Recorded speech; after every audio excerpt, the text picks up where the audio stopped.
Hello guys, the first British urban legends video I did was insanely popular. I think it's sitting at just over 1.3 million views right now. That tells me that you guys may want some more, so that's exactly what I've gathered here for you today. My name is Danny Burke. This is the top 10 scary British urban legends part 2. Starting off at number 10 now, we have the Tulip Staircase Ghost. In 1966, Reverend R.W. Hardy was visiting the Queen's House in Greenwich. There was an old staircase there known as the Tulip Staircase. He decided to take a picture of it. It wasn't until he got his photo developed that he saw this, a figure scaling the stairs that had not been there when he took the picture.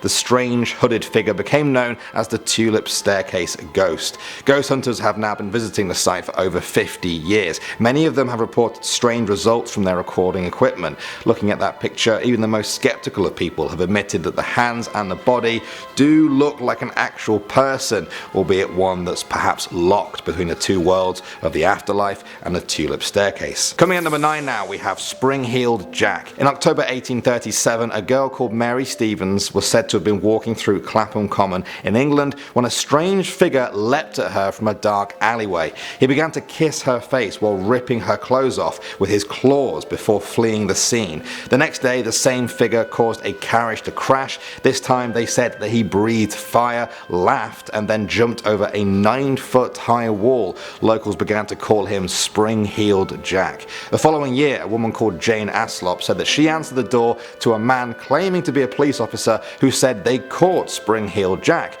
She brought him a candle, at which point he tore his cloak off, vomited blue and white flames from his mouth while his eyes resembled red balls of fire. He tore at her with his long claws, but she managed to escape. It's been over 180 years since then, but that hasn't stopped the legend of Spring-Heeled Jack from living on. Next up at number 8 now, we have the Highgate Vampire. In 1969, a man called David Farrant reported seeing a ghostly grey figure walking through the Highgate Cemetery. As more reports poured in, another man called Sean Manchester stepped forward to say he knew what the sightings were of, a vampire. Eventually, people began to believe this. Local people went hunting around the cemetery looking for the vampire, armed with crucifixes and heavy wooden stakes. Sean claimed a sleepwalking girl had actually led him to the graves one night to kill the monster. He and David became convinced that a group of Satanists were using the cemetery to summon demons and that the vampire was just one of many. Although the media frenzy has died down now over the years, many locals still swear there's something not right about that cemetery, and so the legend of the vampire lives on. Coming at number 7 now, we have the Screams of the Dead. In 1943, Bethnal Green in East London experienced one of the worst tragedies of World War II. It wasn't from bombs, but panic. During air raid siren tests, civilians on their way to shelter in the tube station began to converge on the same entrance all at once. In their panic to get down, some people tripped and then a stampede began. People fell to the ground and were crushed. 173 people were trampled to death, including at least 41 children. Locals say the place never really healed. They report hearing women screaming and children crying in the station and a deep sense of dread in the night air. Moving on to number 6 now, we have a weird one. It's called the Frittening. This was the name given to a creature that's said to live on the Isle of Shetland in Scotland. Locals claim that it's a boneless blob-like beast that will scare anyone who sees it to death. Those that caught a glimpse and lived to tell the tale described it as looking like a bag of wet sand or wool. Others said it was an armless, legless, ghastly, wet, vile thing that pressed its lidless eye against their windows. I'm a little bit worried because that description kind of fits me if I'm having a rough morning. Next up at number 5 now, we have Netta Fornario. This woman from London was said to be a member of the occult. In the summer of 1929, at the age of 30, she left London for Iona, a small Scottish island steeped in folklore. She joined a secretive occult group known for their ritual magic, tarot cards, mysticism, telepathy, and a deep interest in fairies. After some months, her landlady found her one morning in a frenzy, packing her luggage. She told the landlady that she needed to return to London immediately, as several members of the cult were attacking her telepathically. The landlady said she would have to wait as the boat didn't run on Sundays. Netta became enraged and retreated to her room.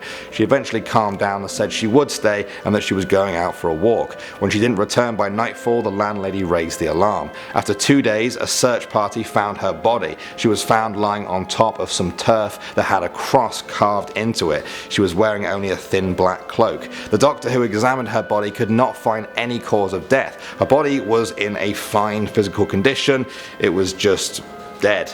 Officials put it down to exposure to the elements on the cold Scottish island. Others believe she was killed by a psychic telepathic attack generated by someone miles away. Moving on to number 4 now, we have the Boggart. If you're a Harry Potter fan, you may have heard of the Boggart before, but did you know it's based on a real legend? Boggart Hole Clough is a 190-acre area of ancient woodland that is said to be haunted by a boggart, a mischievous spirit that typically lives in fields and marshes but can also be found indoors.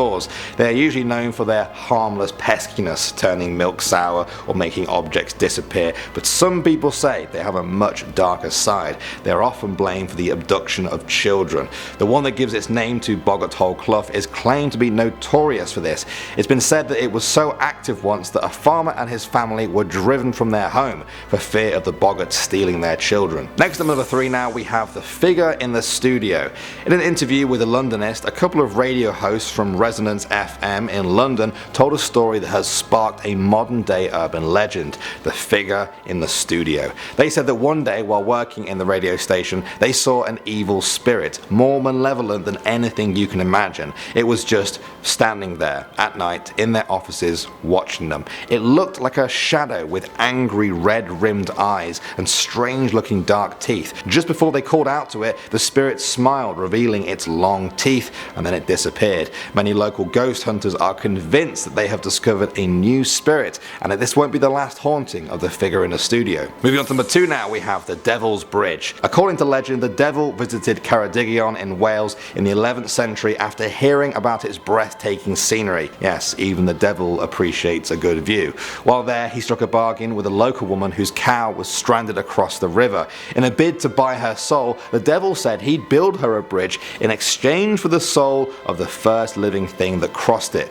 He was obviously hoping for hers. When the bridge was built, the woman threw a loaf of bread across which her dog chased. The devil couldn't take the dog's soul. He was said to be so embarrassed and ashamed that he never returned to Wales again. In the village of Devil's Bridge today, there are 3 crossings across that river. The oldest is said to be the one built by Satan himself. And finally, at number 1 now, we have Jack the Ripper. This is arguably the most famous British urban legend of all time. Not really sure how I managed to miss it out in the last video. He was an unidentified Victorian serial killer, also known as the Whitechapel Murderer, because of the area of London in which he killed people. He was thought to have targeted female prostitutes in slums by slashing open their throats. He removed the internal organs from at least 3 of his victims, which made authorities think they were dealing with someone with some knowledge of surgery. The police began to receive letters from a writer or writers claiming to be the murderer. One of them even came with a kidney said to belong to one of the victims. The murders were never solved and the legend of Jack the Ripper continued to grow. There are now over 100 hypotheses about who the real killer was, but the story still remains shrouded in mystery. So that was another video on British urban legends. Would you guys like a part 3, or should we keep focusing on other countries for now? As always, the choice is yours. My name is Danny Burke. Thanks very much for watching, guys, and I'll see you all in the next video.